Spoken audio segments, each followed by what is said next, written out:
So I'm Prince Jamar, Dejan White. We the co-founders for Rebel for Peace. We had a beautiful idea 7 years ago, and we had a bunch of people that believed in us, being the change that we wanted to see.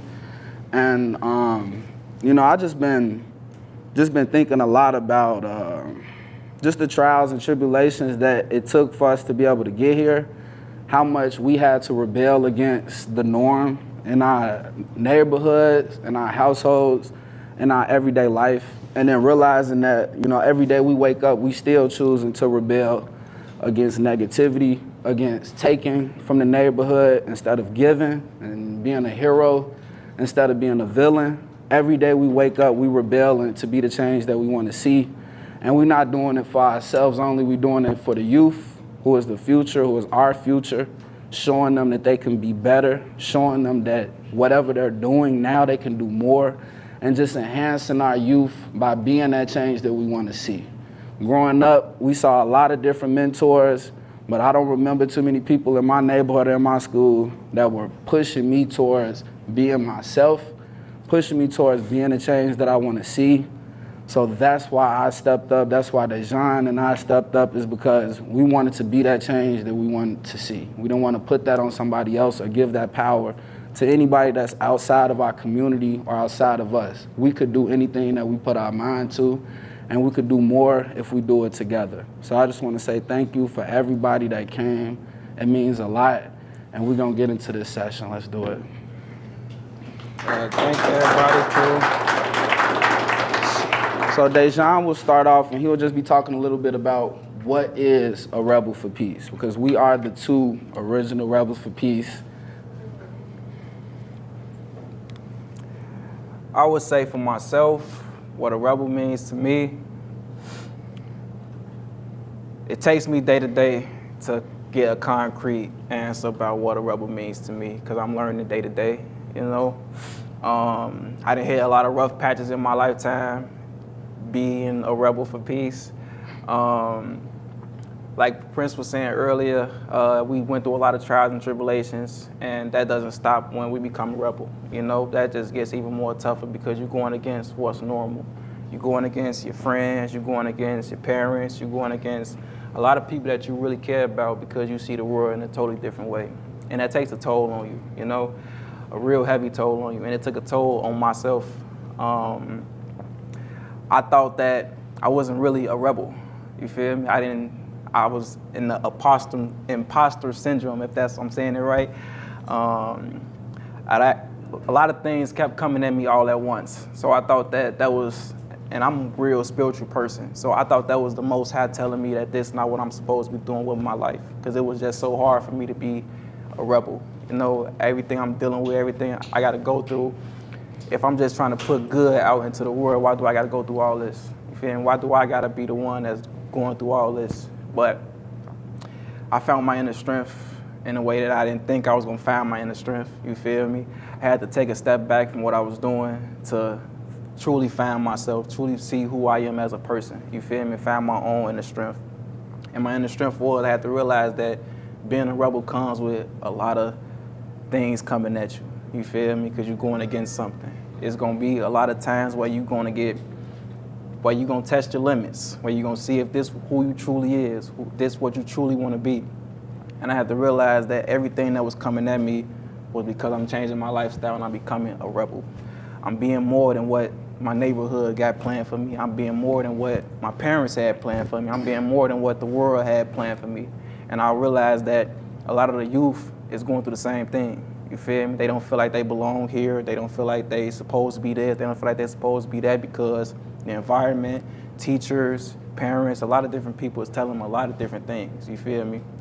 And I want to be that spark where I show them something different. You feel me? Where I show them that you can be something different. You feel me? You don't got to be what everybody planning you to be. You don't got to just go play sports. You don't just got to be on the streets. You don't just got to be what's normal. You can be more. Like what they were saying with the flowers. You can blossom. You feel me? You can become more than what you really is. And I was scared of that, you know? I was scared to lose people. I was scared to lose family. I was scared to lose a lot of people because I love hard. You feel me? I'm a natural giver and I'm very possessive. You feel me? Like, what's mine is mine, and and I ain't want that to change. I didn't want to grow and become more than what my friends was. I didn't want to grow and become more than anybody. I just wanted to grow. But as I was growing, I was seeing people talk down on me. I was seeing people say you shouldn't be doing this with your lifestyle. I was seeing people say, oh, that's not doing enough. You feel me? It was always something negative when I'm trying to grow myself. And I always figured that, well, I didn't always figure. I figured that this just wasn't for me. You feel me? Because there's always obstacles. But now I see obstacles is what made me who I am today. You feel me? The things that I went through, the things that I seen, my obstacles, everything that I overcame has made me who I am today.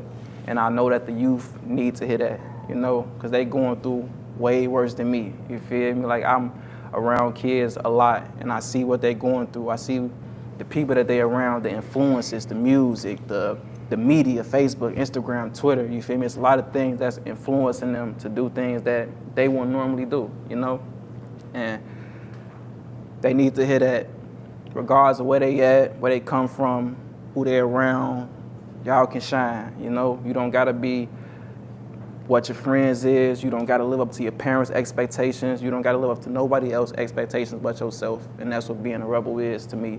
Living up to your own expectations, making your own pathway.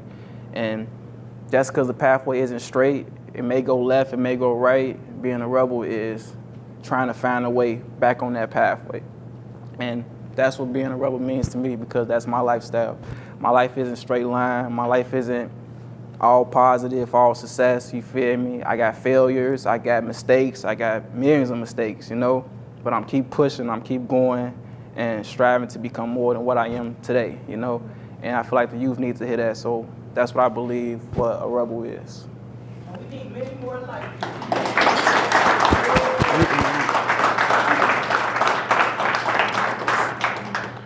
Whew. It's always hard to talk after that, John. It's like, this is how that is. But we're going to move on and talk a little bit about what some of us pledged today. So all of our rebels that pledged, I want y'all to pay a nice amount of attention to this next segment. We're going to talk about you commit to challenging the status quo. So we always are challenging the normal. We are challenging any labels that are put on us due to where we're born, due to our color, due to our lifestyle. We challenging that. Who's to say that a young black brother can't be anything that he want to do, or a young black and brown boy, young girl in the neighborhood, and even outside of that, just anybody in the world. Who's to say what we can't be based off where we come from, based off what we have access to, based off what we were taught, based off what we grew up around? We challenging that. We challenging the status quo to say, hey, like Dejan said, we creating our own path. The world don't get to dictate our character, not the entertainers, not anything that's outside of us. We get to dictate who we are, where we going, what we stand for, what our values are, what's our moral compass, what are we working towards, who do we do it for, why we do it. And we just creating that movement for others and for the youth to know that they can challenge the norm. They can challenge their older brothers if their older brothers are taking a left path, or if their family members, or if the people that's in their community, they feel like, hey, you know what, I can challenge that. I don't have to be like that because that's the normal, because that's what I see every day. We challenging everything that's not beneficial to our success, that's not beneficial to our family, that's not beneficial to our community, and anything that's outside of us, we challenging to say, hey, do we have to do the wrong thing? Do we have to be and live this way? No, we don't. I done did a lot of things in my life because I thought that that's what I had to do. I thought that that's who I was, due to people motivating me and pulling me down the road that was the wrong road, and I was scared to challenge that. So when I gained enough confidence to be able to challenge the status quo, I made sure that I yelled to the top of my lungs for all of the other brothers and sisters to know that they could do the same thing. So that's challenging the status quo. We also got you commit to create peace where others create conflict. Everybody knows where we live and where we doing the work. Specifically, it's on the south side of Chicago.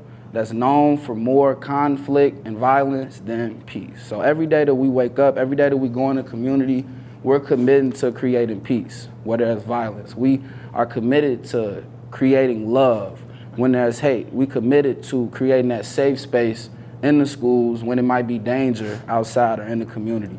We committed to that, like meaning like 365 days a year, whether it was snowing, whether it was raining, whether it's summertime and the AC ain't working in one of the schools, we there. We there for our students. We on the scene. After school, if something go down, we on the scene making sure everybody get home, everybody okay. Anything that we could do while we there, we sharing peace, we sharing love, we sharing to the young brothers and sisters so that they could see that that's cool, that that's normal, and then they get to see people that resemble them, that went through them same struggles, that went through them same paths, to see like, hey, I could be more, I could have more, and I could create peace.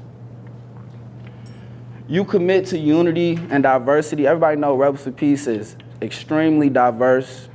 Everybody knows that we are all about unity. We got members in here from all different cultures and all different backgrounds. We love everybody because we love ourselves. So we just want to make sure that we pushing that out. We have a lot of new challenges in the community where we having more Spanish students coming in our classes, and we making sure that Rebels for Peace prioritizes them to the fullest extent to make sure that they are able to have access to social and emotional learning as well, no matter what language they speak. And I also want to have everybody give Mel a round of applause because she's the one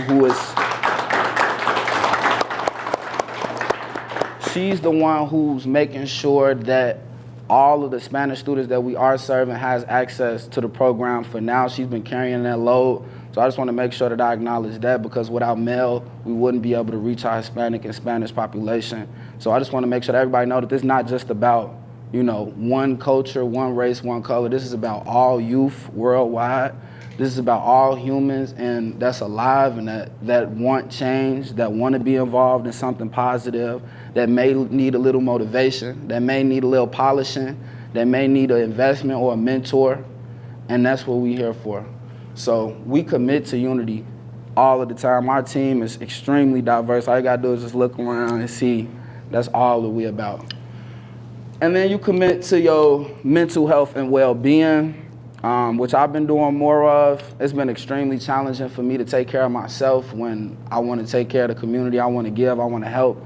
So over the last 7 years, the least thing or the last thing that I've been doing is catering to myself. And whatever way that looks like, it's been hard for me to feel like it's okay for me to care for myself or to take time away, because when I'm in the neighborhood, I know Mr. King holding down the schools. I know, we got different things going on to where we need more assistance. We need more youth. We need more people that's in the community pushing change, because our teachers are teaching, our principals are directing to make sure things going on.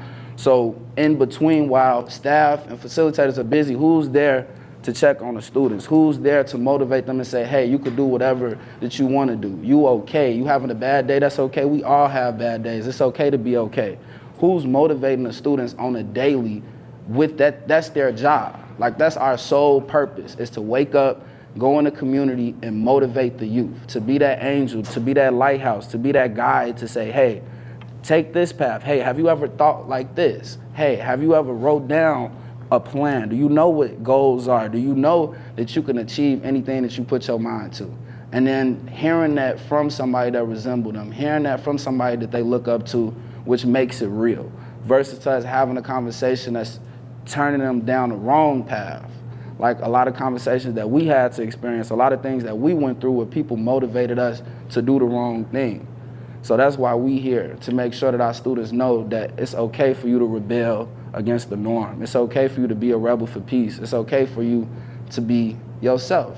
And especially for me, I haven't been doing a great job with my mental health and well-being. That's why this is one of the most important ones, because I want to commit to making sure that I spend more time catering to myself and making sure that I spend more time loving myself, because a lot of my energy goes out, a lot of my love goes out, and nobody expects or think that I need help or I need, love, because I'm a superhero and I'm always helping. So do you think I would be the last person that needs help?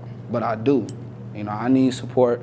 We all need support. So this is why this is extremely crucial, because you can't take care of nobody unless you taking care of yourself, and you can't love nobody unless you love yourself. So that's why we make sure all our students know before the end of the program that they have that self-love, that they have that foundation, so that they're able to care about the next person. They're able to care about their parent because they have that well-being for themselves. So we want to make sure that all of the rebels that pledge that you taking care of yourself, you prioritizing yourself, you loving yourself, so that you could be able to do that for the next person.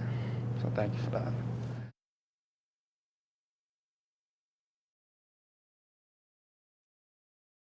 Hi guys, it's so nice to see you. Thank you so much for joining us and taking your time. I know it's valuable, so thank you. I've been sitting on this question like, why be a rebel for peace? And I'm thinking to myself, well, why when you understand what a rebel for peace is, why do I have to kind of tell people why be a rebel for peace?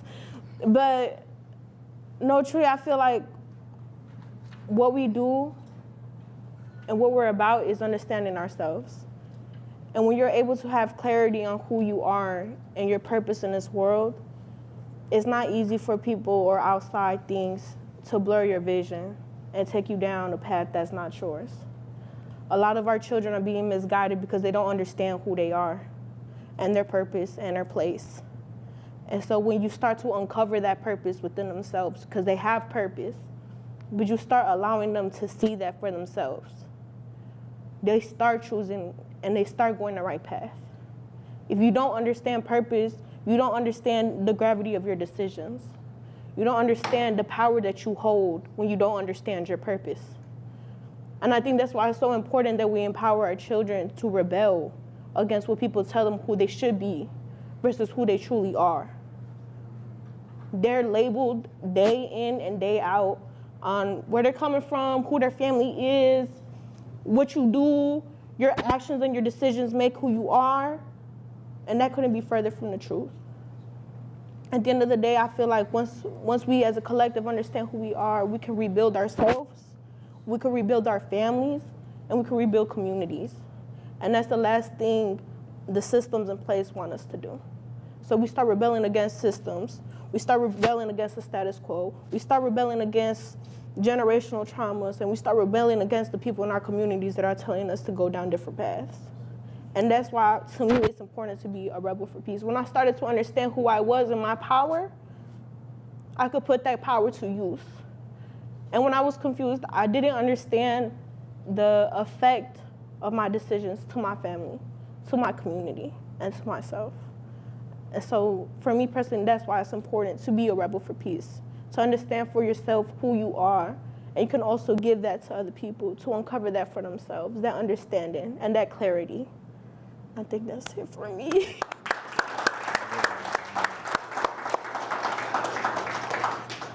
I'm not gonna lie, I'm a little nervous. Yeah, it's a lot of y'all, right? So I'm gonna start off with a story. So, as y'all know, my name is Devlin. I came up from the internship. And at the end of the internship, they brought me on. They were like, we would love for you to be a youth facilitator. I was so excited. I was jumping for joy. I went home. I was telling my mom, like, oh my God, like, I'm gonna be helping these kids, man. Like, so I'm gonna be that role model that I always wanted. And she hit me with, she was like, so you gonna be fixing broken kids? Like, you gonna be fixing them? I was like, but they're not fixed, or they're not broke. My fault. I butchered it, man. But they're not broken. And when I said it, it hit me. I had to say it again almost in my head, like, wait a minute. Because at times I felt broken. Then I had to ask myself, wait a minute, was I really broken? Like, I've been at rock bottom twice in my life. And knowing what I know now, I realized I was never broken, because everything I had was in me. And it's the same with these kids. Like, you can't really call these kids broken when nothing's broke. Like, these kids are just misguided. They just need somebody to help them figure out how to heal, figure out what to do to get past that trauma that's not only they are building on top of themselves and not knowing how to fix, but also getting passed down generation through generation. Generations of people that don't know how to heal. I don't know how to heal until I joined Rebels for Peace. I didn't know how to heal. Like my mom, my grandma, none of us learned how to heal. Like, I think you said it. This is new. This is so new. It's like, especially for like the communities that we serve, like this is a new idea. It's so hard to convey how to heal somebody when you are just learning yourself. And that's definitely a struggle every day when I go into a classroom. But every day I'm healing with these kids. I'm teaching them the exact things that I just applied to myself last week. So it's like I'm going through this journey with them. I'm figuring out how to not only make myself better, but help those around me become better, because all this is inside. Like I said it out there a few minutes ago, like everybody's a rebel. It just depends on when they figure out and if they heed to that call. Everybody in this room's a rebel. So, Yeah. so it's just all about trying to help them apply that while also applying it to ourselves. Because at the end of the day, this is generational. Where not only are we trying to heal for ourselves, we're trying to heal for the kids that I'll have in the future, the kids that they'll have in the future, my great-grandkids, my great-great-grandkids. I want this to be passed down, and that's why I'm a rebel. That's what a rebel for peace is for me.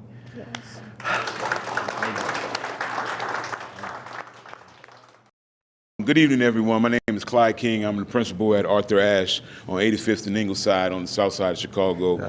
We're 3 blocks west of the Nike outlet on Cottage Grove. This is very impromptu. I wasn't on the program or anything, but as I'm listening to individuals speak, hats off to you, young brother, because it takes a lot to be vulnerable in this space and to really talk about the challenges that you have gone through. Same thing to you, man. Understanding that we all go through depression. Like I had to realize that during COVID, I was extremely depressed. I didn't even realize that until talking to others and being vulnerable. But what I really wanted to get up and say is that the impact that they have on students is phenomenal. I was just sitting here talking with my dean, Mr. Hawkins, and we realized that many of the challenges that we are facing with our students, they're not any of the kids that he touched when they were in 5th grade. They're in 7th grade now, and they are the leaders of my building. Like they have had such a profound impact on these young kids to where they are really leaders in my building now. So I want to say that when you're sitting in this room and you're hearing some people talk about the impact, it's real. They are really impacting students. They're giving them an opportunity to see that they can be a difference maker in their communities. They can be different than what the status quo is telling them. They can be different than what their parents or anyone in their household is telling them. They really are building up these kids. And I am glad, I'm proud to be a part of this. I remember the first time I met him, it was online. You and your mom were pitching this. And what really sold me is because I can say it 1,000,000 times. I'm an old man now. He will say it and it will resonate with those kids because he's not far removed from that. So when he walks into a room, he's not going to look like all the presenters, suit and tie, and what the status quo wants them to look like. But when I tell you the impact that they have on kids, hands down, I wouldn't trade them in for the world. And that's why I'm here to continue to support them, because they really impact students and they're really changing the projection for many kids on the south side of Chicago. So one love, my brother. One love, Mr. King, man.